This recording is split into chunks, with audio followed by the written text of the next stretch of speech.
Мәссаған, Қазақстан орта державалар қатарына кіріпті. Орта державалардың тізімін жария еткен болатын, бұл тізімге де биыл Қазақстан тұңғыш рет еніп отыр. Бұл не? Тағы бір пропаганда ма, әлде рас па? Бұл тізімде Түркия, Израиль және Үндістан сияқты алпауыт мемлекеттер бар екен. Сонда қалай болғаны? Кел жайғас, талқылайық. Қазақстан расымен де орта державалар қатарына кіреді екен. Я просто похлопаю. Бұл ақпаратты Германияның ғылым және саясат қоры жариялады. Қазақстаннан бөлек Түркия, Израиль, Мысыр, Сауд Арабиясы, Үндістан, Индонезия, Эфиопия, Кения, Оңтүстік Африка, Мексика және Бразилия бар.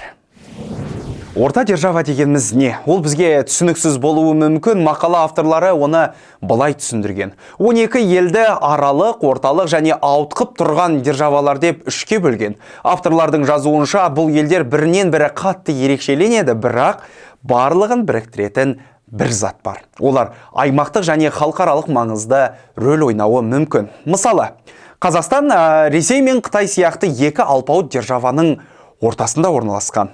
Яғни өзінің географиялық орналасуына қарай көптеген мәселелерді шешуде үлкен рөл атқарады. Бұл дегеніміз Қазақстан үшін бір жағынан тиімді, бір жағынан әрине тиімсіз. Ал жалпы мақаланың өзі осы орта державалардың кейбір саяси оқиғаларға ықпал ете алуы жайлы. Бұл мемлекеттерден болашақта үлкен сюрприз күтуге болады.